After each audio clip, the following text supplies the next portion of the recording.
Peuple congolais, je crois que ce que nous vous avons annoncé en début de soirée vient de se concrétiser. Donald Trump est le 45e président des États-Unis.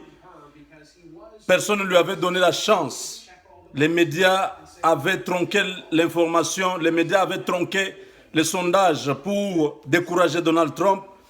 Mais vous savez que cette victoire, c'est une victoire du changement. Le peuple américain était fatigué de l'establishment, c'est-à-dire des politiciens, politicailleurs qui viennent toujours pour faire la politique et n'ont pas apporté de vraies réponses aux problèmes profonds de la société américaine.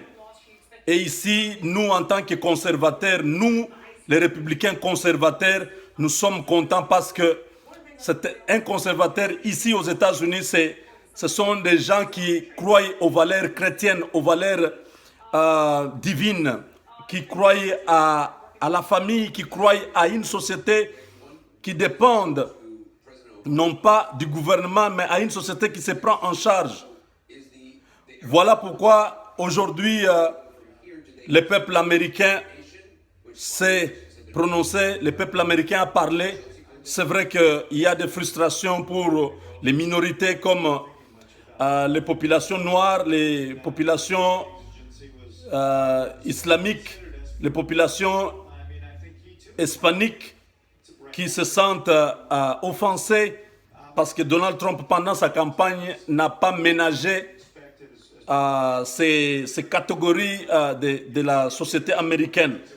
Mais hélas, nous, ce qui nous intéresse, c'est que l'ennemi du Congo a échoué, l'ennemi du Congo a perdu. Joseph Kabila était en train de miser sur la victoire d'Hillary Clinton pour essayer de renégocier son fauteuil présidentiel. Aujourd'hui, je sais que Joseph Kabila, là où tu es désillusionné parce que Dieu reste Dieu. Il y a un Dieu au ciel qui n'est pas injuste. Le sang innocent de tous ces 12 millions de morts, le sang innocent de toutes ces personnes que tu as tuées pendant ton régime a parlé aujourd'hui. Ceux qui te supportaient, ceux qui te soutenaient ont échoué. La famille Clinton qui est trempée dans beaucoup d'affaires au Congo à travers le Rwanda, la famille Clinton qui t'a amené au pouvoir et qui te soutenait, aujourd'hui ils ont échoué, ils ont perdu. Et le peuple congolais peut célébrer cette victoire parce que c'est la victoire qui présage la victoire du 19 décembre. Peuple congolais de partout où vous êtes, commencez à célébrer. Tous ces malfaiteurs, tous ces assassins qui sont dans le régime du Congo, ils doivent se préparer déjà à quitter le pouvoir. Il n'y a personne qui reste éternel. Il n'y a personne qui restera intouchable. Aujourd'hui, Joseph Kabila envoie encore des délégués ici à Washington pour venir voir Donald Trump et le corrompre. Vous serez désillusionnés. Ça, ce n'est pas un politicien. Ça, c'est un homme d'affaires, un homme du changement. Je crois que tout le peuple congolais doivent se préparer à affronter cet homme sanguinaire qui s'est installé par défi, qui est en train de tuer nos frères, qui est en train de dilapider l'argent de la République à travers les scandales de comment on appelle encore c'est BGRF, la banque congolaise là où ils ont mis l'argent là-bas, les scandales de BGF. Ils ont volé beaucoup d'argent, l'argent destiné aux élections, l'argent de la CENI, l'argent destiné à préparer les élections ont été détournés et vidés, transférés dans des comptes obscurs. Aujourd'hui, le peuple congolais, vous devez savoir que ce que nous avons annoncé plusieurs fois, nous vous avons dit que les Rwandais sont sur le sol congolais, ils sont en train de prendre nos sols, ils sont en train de prendre nos terres, ils sont en train de tuer les Mwami à l'est. Les Mwami, ce sont les chefs coutumiers, pour remplacer les chefs coutumiers rwandophones, les chefs coutumiers Tutsi. Et vous avez vu Certaines personnes ont vu, comme moi, ce qui se passe maintenant à Minembwe. Nous sommes au sud Kivu.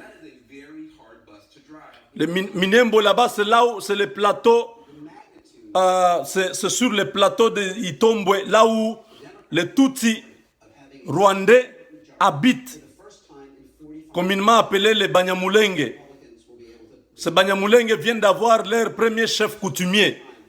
Mes chers compatriotes, l'heure est grave, la situation est dangereuse, la situation est compliquée et très très critique. Vous ne devez pas continuer à rêver. On vient d'avoir un chef Tutsi sur le sol congolais, le premier chef coutumier Tutsi. On lui a posé la question, vous avez eu votre pouvoir de quelle manière?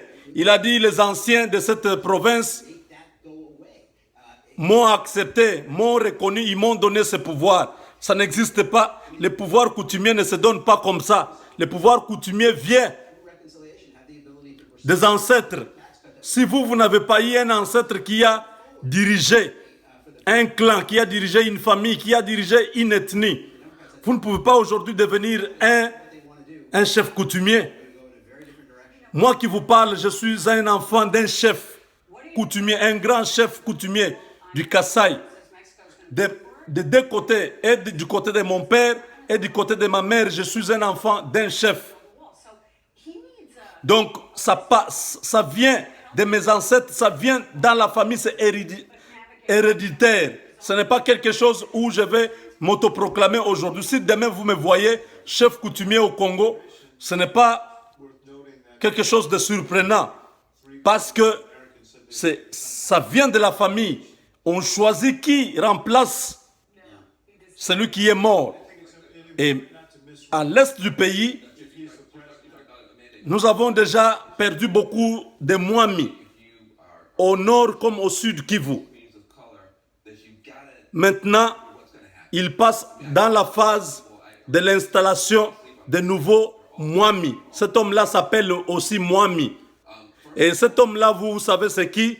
C'est le grand frère propre d'Azarias Ruberwa, qui était vice-président de la République pendant l'époque d'1+4, qui est aujourd'hui le premier ministre de la République démocratique du Congo. Quand je dis premier ministre, c'est-à-dire quoi? Matata Pogno et tous les autres là, ce sont les figurants. Ils ne font rien qui ne viennent de cet homme-là. C'est lui qui décide tout. C'est Azarias Ruberwa qui décide de ce qui doit être discuté au conseil ministériel. C'est lui qui est maintenant le tout-puissant. Comme à l'époque, c'était Katumba Mwanke. Maintenant, c'est Azarias Ruberwa qui dicte tout à Joseph Kabila. Azarias Ruberwa se promène au Congo avec son armée. Une armée dans une armée. Donc, vous allez comprendre que si le 19 décembre, personne ne sort, vous avez accepté de laisser cet homme, Kabila, pérenniser son pouvoir. Mais le 19 décembre, peuple congolais, faisons comme les Égyptiens, faisons comme les Tunisiens, faisons comme les peuples arabes. Lorsque nous sortons le 19,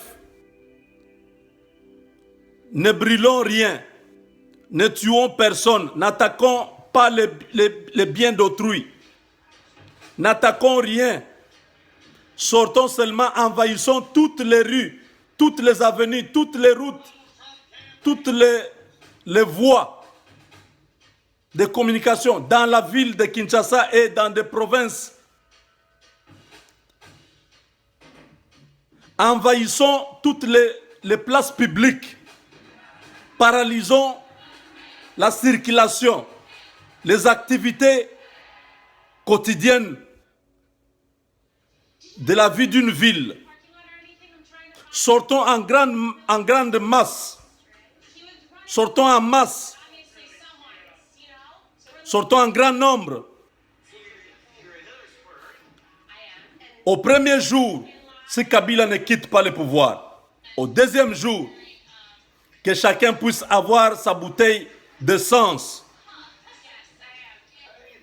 pour attaquer maintenant tous les symboles de la République, commençant par la RTNC, le Parlement, la primature, la Cour suprême, la présidence de la République.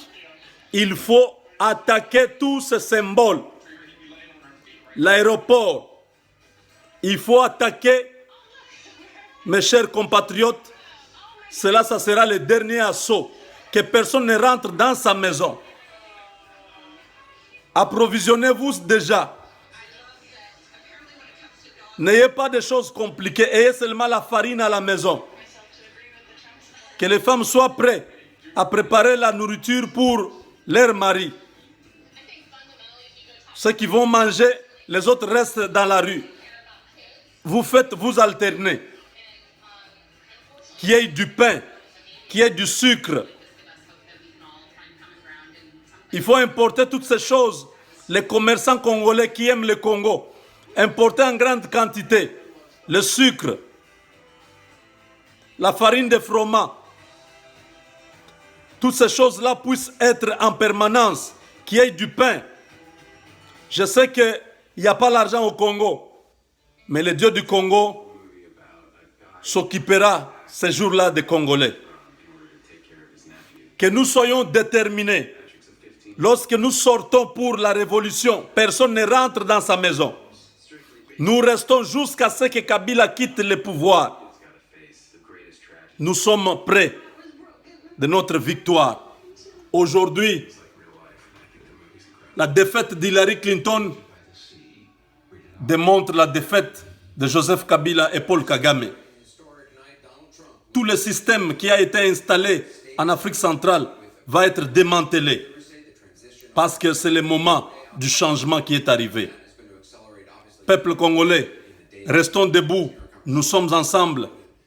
Nous nous retrouvons dans quelques instants. Merci.